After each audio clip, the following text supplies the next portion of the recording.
आज जब मैं इधर आया तो देखकर आश्चर्यचकित रह गया कि रोड के बगल में इतना अच्छा विद्यालय था और हमने कभी देखा नहीं था। इसलिए प्रबंधन को हम धन्यवाद देते हैं कि आपने आज बुलाकर मुझे दिखाया।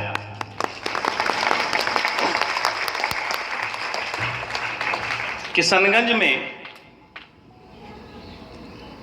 इस तरह के विद्यालय और जो तालीम की रोशनी आप जगा रहे हैं, मुझे दुख है कि हम जनप्रतिनिधि का जितना सपोर्ट आपको मिलना चाहिए वो आपको नहीं मिल पाता है। चाहे वो एमएलसी हो, एमएलए हो, एमपी हो, तालीम के ऐसे जगह जो विद्यालय जहां पर कि बच्चे पढ़ते हैं, भाषण में तो हम लोग बहुत सारी बातें बोल देते हैं कि तालीम जरूरी है, अगर कौम को आगे बढ़ना है तो तालीम सबको लेना चाहिए, सबको शिक्षित बनाना चाहिए। ये दिन रात हम नेता लोग भाषण में बोला करते हैं, लेकिन सच्चाई ये है कि तालीम कैसे गरीब गुरुए के घर तक पहुंचे और उसकी क्या योजना होनी चाहिए, इसका विजन हम नेताओं में नहीं। और यही कारण है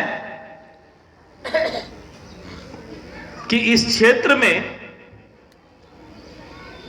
सिर्फ तालीम की बात की जाती है, तालीम घर घर तक पहुंच नहीं पाता है। जितने मदरसा हैं, जितने विद्यालय हैं, उसके हालात बहुत अच्छे नहीं हैं। और ना ही अगर समाज नहीं चलाए तो मुझे लगता है कि अगर नेता के भरोसा रहिए तो कब मदरसा और स्कूल बंद हो जाए पता नहीं। समाज है जो कि चला लेता है। आपकी भी मजबूरी है, आपके बच्चे को पढ़ाना है, तालीम देना है, तो आप ऐसे विद्यालय को मदद करते हैं, सपोर्ट करते हैं। गांव में मदरसा भी जो चलता है वो गांव के गरीब गुरुओं के मदद से चलता है। नेताजी तो कभी कभी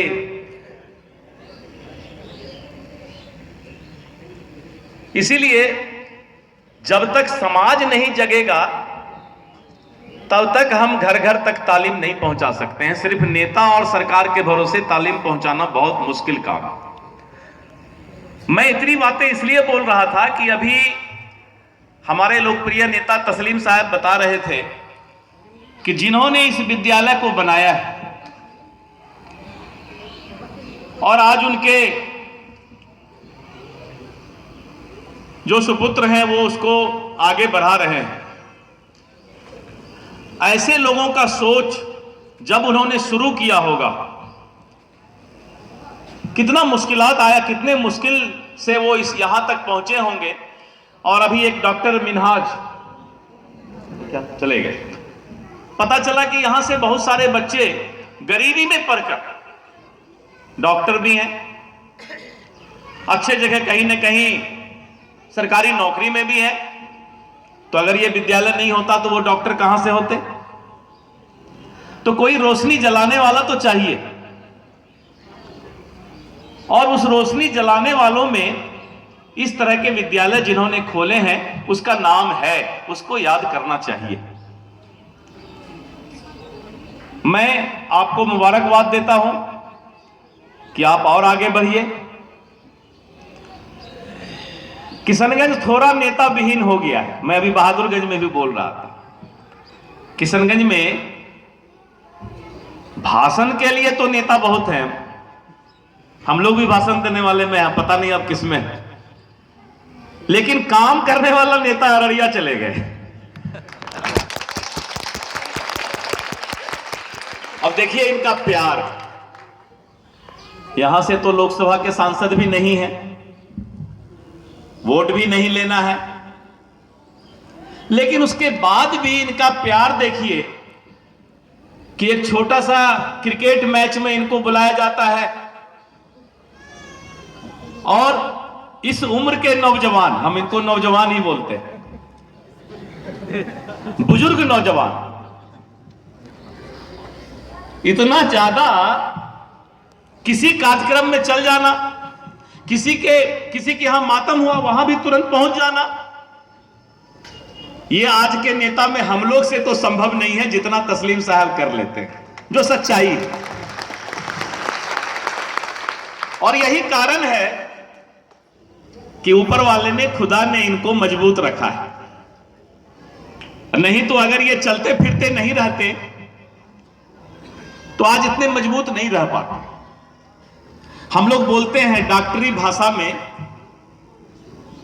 कि bone and muscle either use it और लूज इट। हड्डी और मांस को चलाते रहो, काम करते रहो तो ये साथ देगा। जिस दिन हड्डी मांस का काम बंद हो गया उस दिन ये साथ छोड़ देता है। तो तस्लीम साहब ऐसे नेता हैं जो हौसला अफजाई और लोगों के बीच जाकर आपके अंदर हौसला बढ़ाने का काम करते हैं। मैं करीब 1.5 साल से कहीं निकलता नहीं था, नेतागिरी में नहीं निकलता था। बीच में लोग विधान पार्षद में खड़ा जरूर हुआ, लेकिन विधान पार्षद में भी जो खड़ा हुआ तो मैं कहीं निकला नहीं था।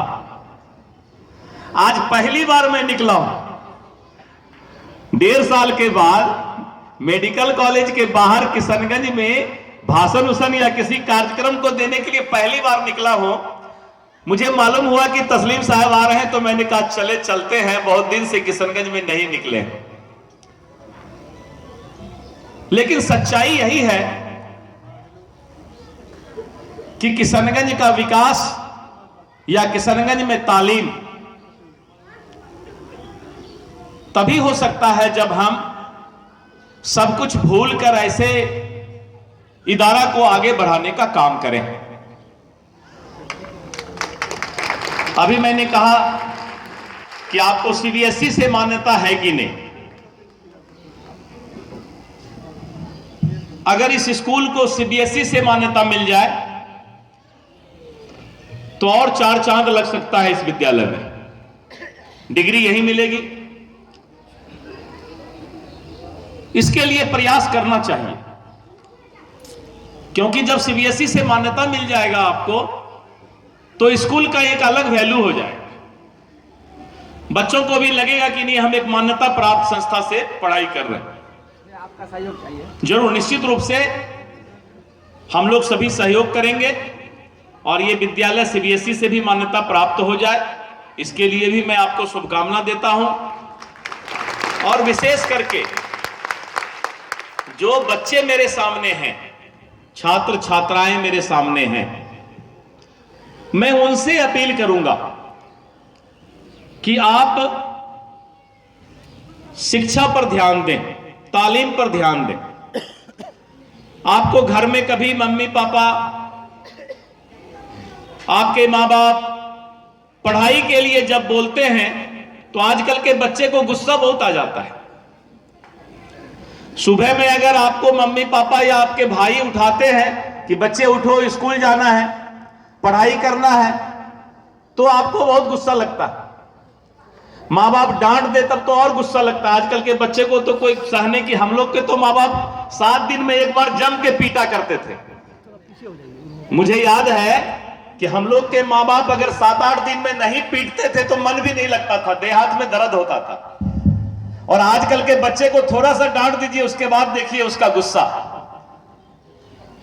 नाक पर गुस्सा रहता है आजकल के बच्चों को, उसको निकाल देना है, नाक पर रखना नहीं है। आज से आप लोग सब अपने घर में जाकर अपने मम्मी पापा को बोलेंगे, माँ बाप को बोलेंगे कि अब हमें गुस्सा नहीं आता है, क्योंकि आप जो हमें डांटते हैं, पढ़ाई के लिए कहते हैं, तालीम के लिए कहते हैं, वो मेरे भविष्य के लिए, मेरे कैरियर के लिए कहते हैं। आपका कैरियर अच्छा होगा तो आपको समाज में इज्जत मिलेगा।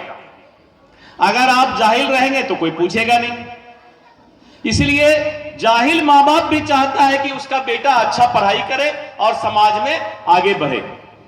इसलिए मैं आप सभी बच्चों से अनुरोध करूंगा कि आप अपनी जिम्मेवारी को समझें।